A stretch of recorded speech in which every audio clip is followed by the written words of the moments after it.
আমি তো খুব করে চাচ্ছি, কিন্তু আমার সহকর্মীরা এখন এই মুহূর্তে অনেকেই ব্যস্ত আছেন, কিন্তু এই ব্যস্ততার মধ্যেও আজকে আম, আহ, যেমন তসিফ ভাইয়া এসেছেন, তারপর মুস্তফা কামাল রাজ ভাইয়া এসেছেন, রাহান রাফি ভাইয়া এসেছেন, আরো অনেকে আসলে আমাদেরকে সাপোর্ট করতে এসেছেন। তো আমরা একটা ডেট সেট করার চেষ্টা করছি। সবার ব্যস্ততার ব্যাপারে একটু খোঁজ খবর নিচ্ছি এখন। যদি একটা ডেট মিলে যায় যেখানে আমরা ম্যাক্সিমাম আমাদের কলিগ অ্যান্ড আর্টিস্টদেরকে পাবো, যদি পেয়ে যাই তাহলে অবশ্যই সবাইকে মিলে একদিন প্রেমানন্দি দেখার ইচ্ছা আছে।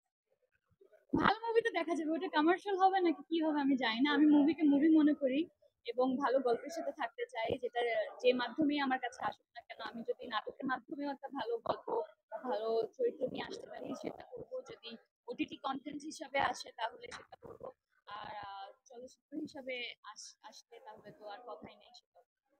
আজকে তো প্রথম দিন, তো প্রথম দিন এখন পর্যন্ত যা রেসপন্স আমরা পাচ্ছি কোয়াইট স্যাটিসফ্যাক্টরি। এখন তো আরো সামনে তো সময় আছে আর কি। আর আমরা তো আসলে নিজেরাও জানি না কোন টাইমটা is the right time cinema মুক্তি দেওয়ার। তো আমার মনে হয় যে আমাদেরও তো as a stake holder of ইন্ডাস্ট্রি আমাদের নিজেদেরও এক ধরনের রেসপন্সিবিলিটি আছে, যে একটা লম্বা টাইম আমরা দেখেছি যে মানুষজন আসলে বিনোদনের বা মুভি রিলিজের জায়গা থেকে একটা লম্বা গ্যাপ চলছিল। তো এইটা আমাদের নিজেদেরও একটা দায়বদ্ধতা আছে যে আমরা যদি ছবি রিলিজ না দেই তাইলে আসলে অডিয়েন্স কি দেখবে। তো ওইখান থেকে আমাদের মনে হয়েছে যে হ্যাঁ, এটা একটা ভালো সময় হতে পারে। অভাব নেই, আমাদের এফোর্টের কোনো অভাব নেই, এবং আমরা মনে করি যে অডিয়েন্স যদি আসে সিনেমা দেখতে তাহলে ওদের অডিয়েন্সের আসলে আহ, এখান থেকে অনেক কিছু নিয়ে যাওয়ার আছে। তো ওই জায়গাতে আমরা কনফিডেন্ট।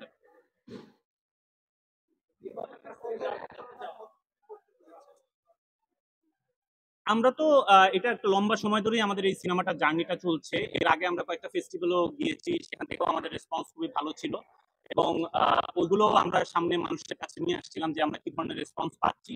তো যে সময়টি আমরা পেয়েছি ওটার বেস্ট ইউটিলাইজেশন করার চেষ্টা করেছি আমাদের জায়গা থেকে।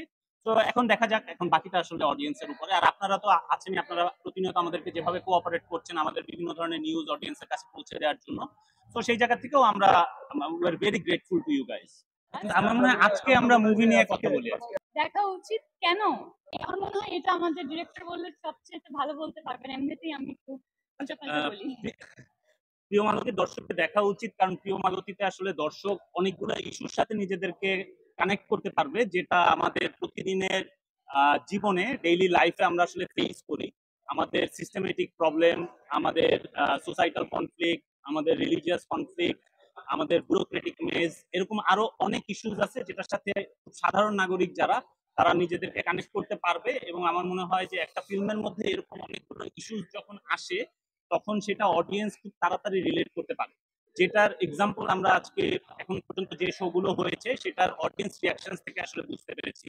তো এটাই ইজ দ্য রিজন যে কারণে আসলে অডিয়েন্সের প্রিয় মালতী দেখা উচিত।